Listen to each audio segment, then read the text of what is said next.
Teman-teman, jumpa lagi bareng saya di Slowibowo di channel Teknisi Digital. Kali ini saya mau memperbaiki sebuah TV 21 in besarnya. Mereknya adalah Sharp, yang layarnya datar, tapi ini adalah TV tabung yang katanya rusak. Tipenya adalah 21DXS288RD. Rusaknya itu katanya pertama kayak keluar suara kemercik gitu. Kemercik tapi bukan air. Terus apa dong? Nggak lain dan bukan biasanya suara listrik yang menyebar tidak tentu arah, biasanya kayak gitu sih. Dan katanya TV ini sebelumnya pernah diperbaiki. 2 minggu sebelumnya TV ini diperbaiki. Ternyata udah diganti pakai gacun STR-nya. Biasanya kalau TV merek Sharp itu pakai STR W, yang tipenya nanti kita bakal tahu setelah saya cari informasinya. Karena STR-nya udah dilepas dari posisinya. Tapi begitu saya ngelihat playback, ternyata playbacknya udah kelihatan cacat. Playbacknya tuh udah pecah, teman-teman. Kok playback bisa retak kayak gini ya? Playbacknya tuh kayak ada bekas air, terus kayak meleleh gitu. Dan kalau dilihat dari deket sih kayak retak rambut gitu. Kayak plesteran rumah yang retak-retak kayak gitu ya.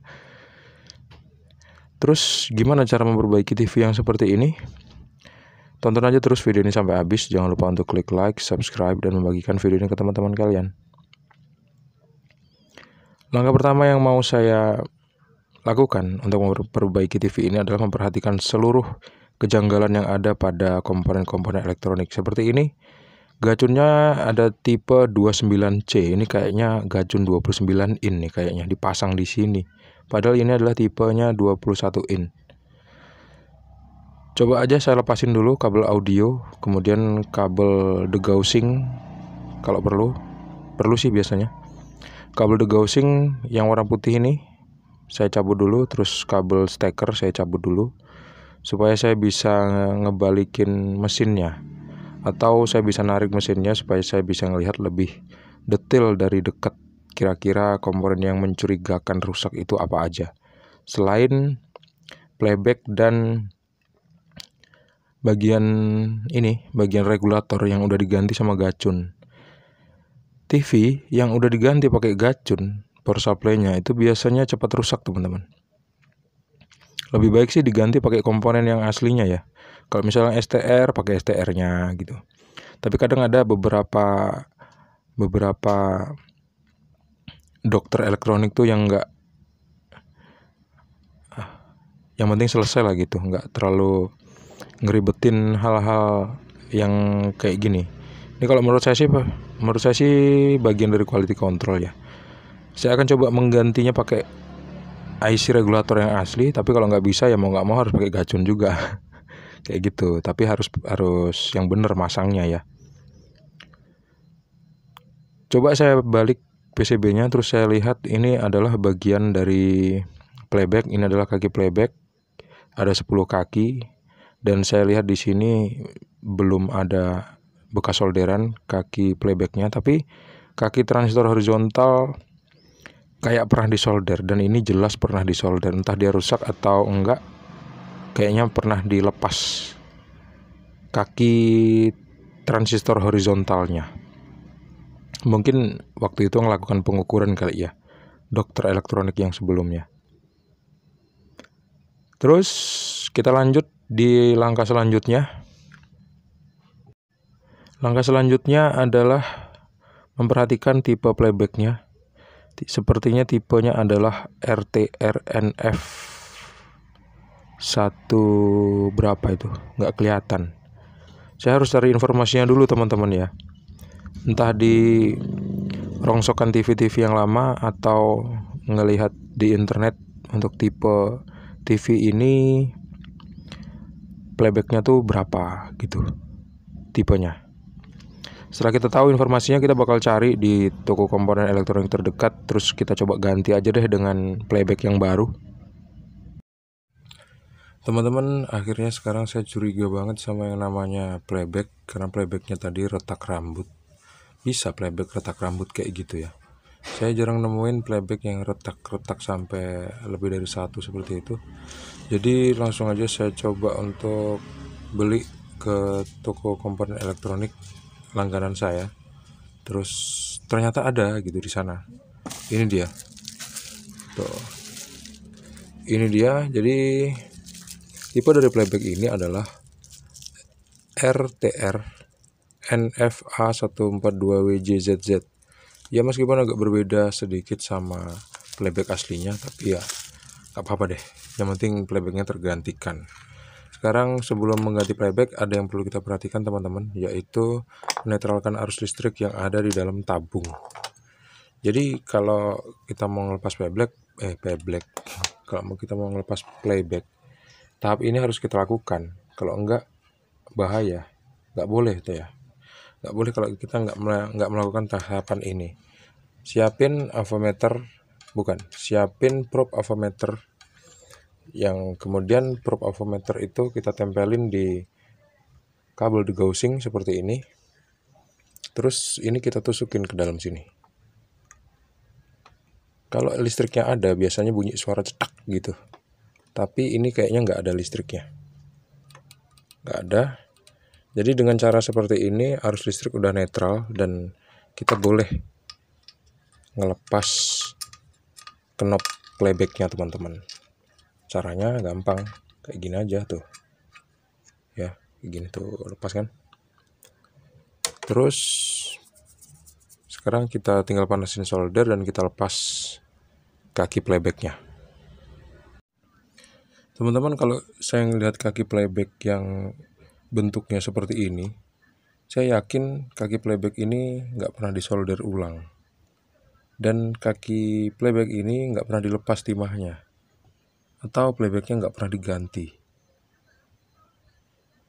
Ceritanya sih kerusakan sebelumnya tuh playback katanya, tapi kok dapat sekitar 2 mingguan rusak lagi playbacknya. Ternyata playbacknya nggak diganti teman-teman, tapi ada bekas solderan di transistor horizontal. Jangan-jangan transistor horizontalnya memang yang diganti, bukan playback ya, tapi playbacknya yang diklaim gitu ya.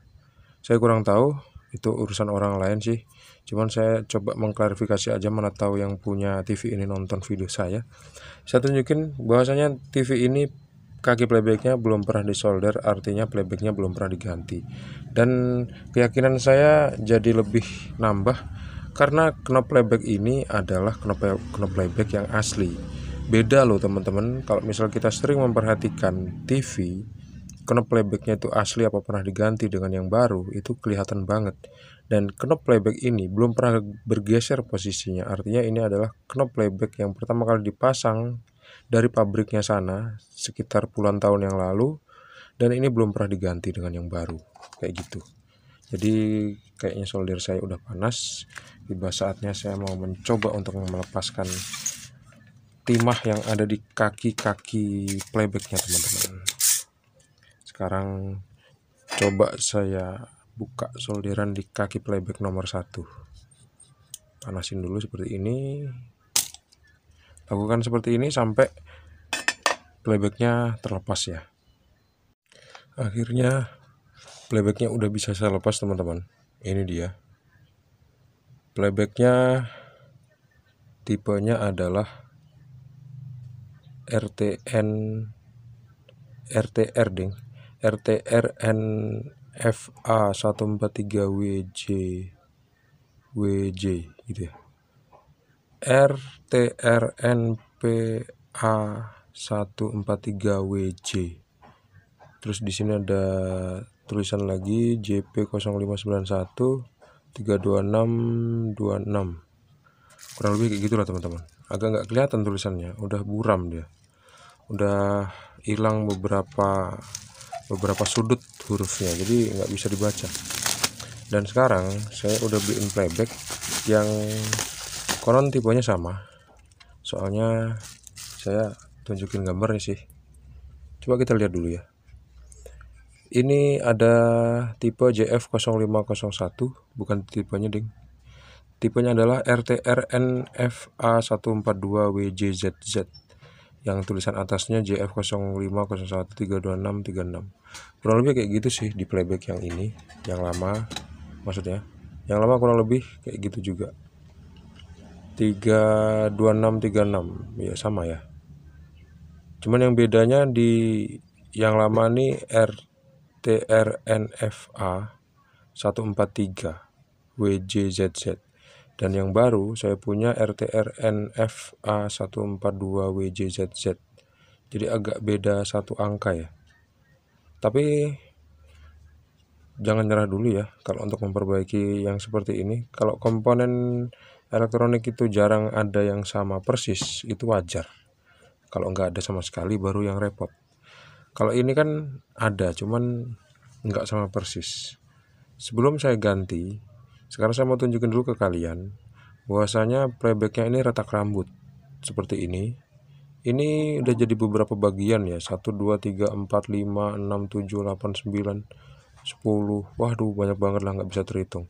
Terus di sini ada bekas gosong. Terus di bagian sini ini tuh, ini pecah ya, listriknya keluar dari sana.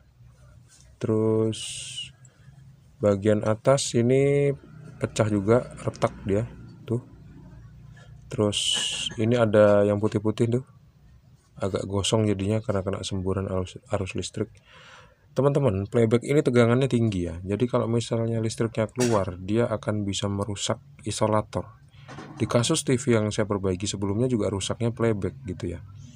Dan ledakan listrik yang tinggi dalam playback itu bisa menyebabkan kabel degaussing itu terkelupas loh teman-teman. Padahal kabel degaussing ini keras dia. Dan itulah kelebihan tegangan listrik yang ada pada playback. Sekarang sebelum saya melepas playbacknya, saya mau pastikan dulu kabel screen dan fokus, atau gini deh, saya pasang dulu aja playbacknya, kabel screen dan fokusnya saya bakal pasang menyusul nanti ya, karena posisinya kan ada di sini, jadi masangnya gampang. Sekarang sebelum kita pasang screen dan fokus, kita minimalkan dulu ya, jangan diputar terlalu kencang ke kanan, kita putar terlalu kencang ke kiri aja deh, sampai mentok ke sebelah kiri. Nah, kita perhatikan yang kabel warna besar, kabel warna merah maksudnya, kabel warna merah itu kan ada 3 di sini ya. Yang ada knopnya itu untuk anoda apa katoda gitu, saya lupa, pokoknya ada dadanya gitu lah. Terus ya inilah yang nempel di tabung itu teman-teman, yang ada knopnya. Terus yang kabel merah sedang ini untuk kabel screen, jangan sampai salah pasang ya. Terus untuk kabel yang kecil ini adalah kabel fokus. Nah, keseringan kalau misalnya kita ngelepasin dulu kabel screen dan fokusnya di PCB RGB ini, nanti kita bakal salah pasang tuh.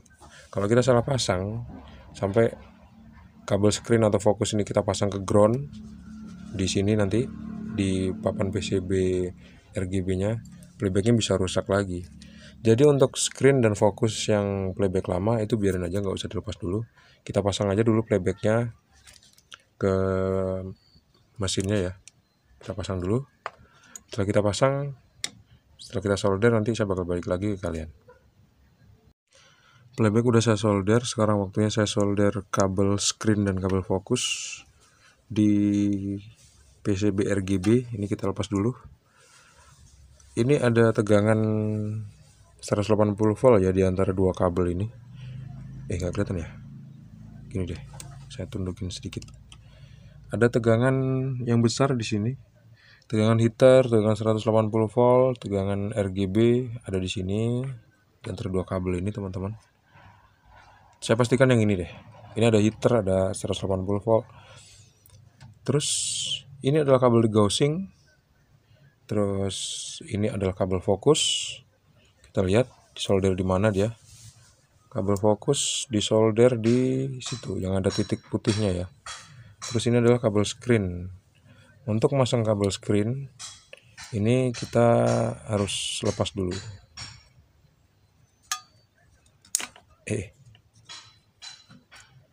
Fatah dia. Fatah teman-teman. Jadi ya posisinya seperti ini. Di sini ini adalah kabel fokus, dan ini adalah kabel screen. Setelah saya pasang, saya bakal balik lagi ke kalian. Playback udah saya pasang, knop playbacknya udah saya pasang ke tabung, terus kabel fokus dan kabel screen juga udah saya pasang, teman-teman. Sekarang tiba waktunya saya coba otak-atik bagian regulator, karena regulatornya agak beda nih. IC regulatornya diganti sama Gachun 21 in. Jadi saya agak curiga, jangan-jangan kerusakan playback bisa juga terjadi karena pakai Gachun ya.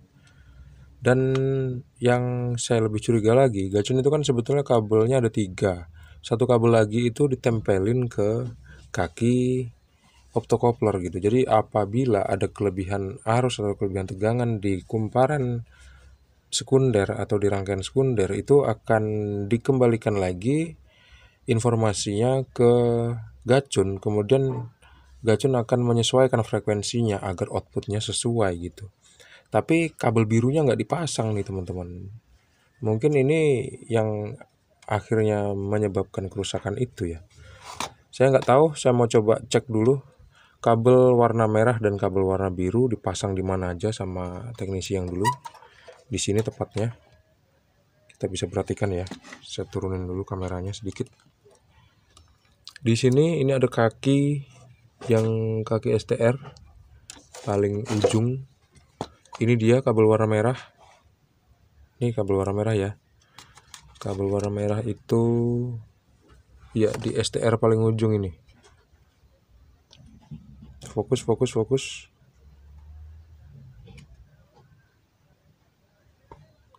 ya. Nah, di sini nih. Ini dia kabel warna merah. Kabel warna merah ini. Susah saya dapetin fokusnya ya. Nah, ini kabel warna merah di sini. Kabel warna hitam di mana? Kabel warna hitam ada di depannya. Kabel warna hitam yang ini, teman-teman. Jadi pas ditempelin di kaki ini nomor 1 dari sebelah kiri, nomor 2 yang warna merah nomor 1 dari sebelah kiri. Agak mundur sedikit ya. Nah, gitu deh. Yang warna merah, kabel warna merah itu di kaki nomor 1 dari sebelah kiri. Kalau dibalik PCB-nya seperti ini ya. Terus kemudian kabel warna hitam itu di kaki nomor 2 dari sebelah kiri. Sekarang saya mau lepas dulu kabelnya yang warna hitam dulu ya. Coba saya mundur sedikit, agak naik sedikit kameranya supaya kelihatan warna hitam. Coba saya tarik ya. Oh bener, ini dia warna hitam. Kemudian yang warna merah yang ini. Betul sekali teman-teman. Sekarang saya udah beliin STRW 6553A. Ini adalah STR asli atau IC regulator asli yang harusnya dipasang di sini ya. Saya mau pasang dulu STRW 6553A-nya untuk menggantikan Gachun yang kabelnya barusan saya lepas, teman-teman. Saya udah ganti Gachunnya dengan STRW 6553A. Ini dia bentuk STRW 6533A-nya yang udah 6553A. 6533A yang udah saya pasang, teman-teman, dan udah saya solder. Kira-kira hidup nggak ya?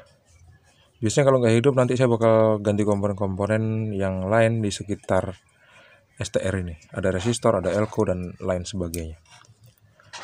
Sekarang ini dia Gachunnya. Aneh, kabel warna birunya diputus sama dia, dilepasin. Tapi nggak apa-apa deh. Saya taruh dulu. Sekarang saya mau uji coba, saya mau tunjukin ke teman-teman kira-kira perbaikan kali ini berhasil apa enggak setelah mengganti STRW 6553A dan mengganti playback. Sekarang saya pasang dulu kabel yang perlu dipasang, ada degaussing, ada kabel power, terus ada kabel speaker.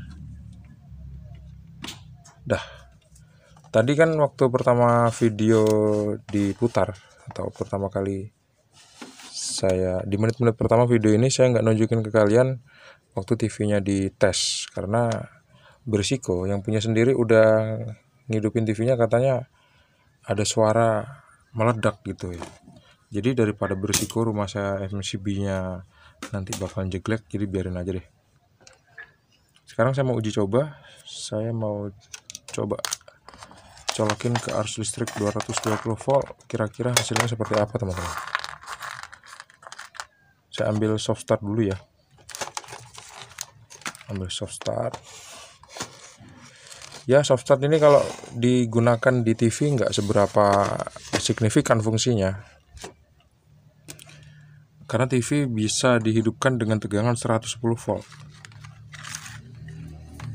Kok penjelasannya bisa seperti itu? Kapan-kapan saya jelasin lah ya. Untuk kali ini kita fokus ke playback dan STRW6553A dulu aja. Sekarang MCB di soft start udah hidup. Sekarang coba saya mau colokin ya. Oh iya, ini hidup apa enggak tadi ya? Nah, sekarang udah saya hidupin power on nya. Sekarang saya colokin, bismillah.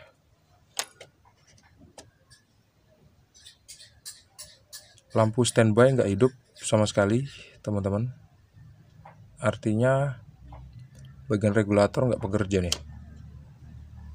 Tapi udah ada suara listrik masuk tadi. Oh, hidup, langsung mati dia.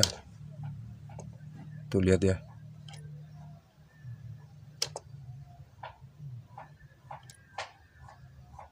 Hidup sedetik langsung mati lagi. Saya colokin lagi ya. Perhatikan di sana, di lampu LED-nya kelihatan nggak ya? Tuh, hidup sedetik terus mati lagi ya. Protect. Kita rehat sejenak. KILC. Teman-teman, setelah saya pasang STR dan saya hidupkan, ternyata TV-nya nggak hidup. Hanya hidup 1 detik aja. Habis itu lampu LED sana tuh, lampu LED, lampu indikator TV on-nya tuh tinggal hidup 1 detik terus langsung mati. Jadi saya bongkar-bongkar komponen bagian regulator. Saya nemuin ada 2 buah elko yang kecil-kecil seperti ini. Biasanya sih rusak ya. Elko-nya berukuran 35 volt 22 mikrofarad. Yang ini dipasangnya di C718. Di sana tempatnya. C718 di situ ya. Terus yang ini C709. C709 ini elko-nya berukuran 0,1 mikrofarad 50 volt. Kondisi fisiknya seperti ini. Kalau kita lihat dari baliknya nggak kelihatan rusak, dari atas pun nggak kelihatan rusak. Cuman regulator itu satu hal yang sensitif, sedikit aja berkurang nilainya akan berpengaruh terhadap kinerja rangkaian regulator. Jadi saya akan menggantinya dengan komponen yang baru yang akan saya beli besok, dan videonya bakal selesai saya tunjukin ke kalian di edisi video berikutnya, nggak selesai di video kali ini karena durasinya udah panjang banget, udah hampir 30 menit saya nemenin kalian untuk memperbaiki TV Sharp yang playbacknya tuh pecah. Terima kasih teman-teman udah menonton, sampai jumpa di video selanjutnya. Assalamualaikum warahmatullahi wabarakatuh. Jangan lupa untuk klik like, subscribe, dan membagikan video ini ke teman-teman kalian. See you on the next video and bye bye.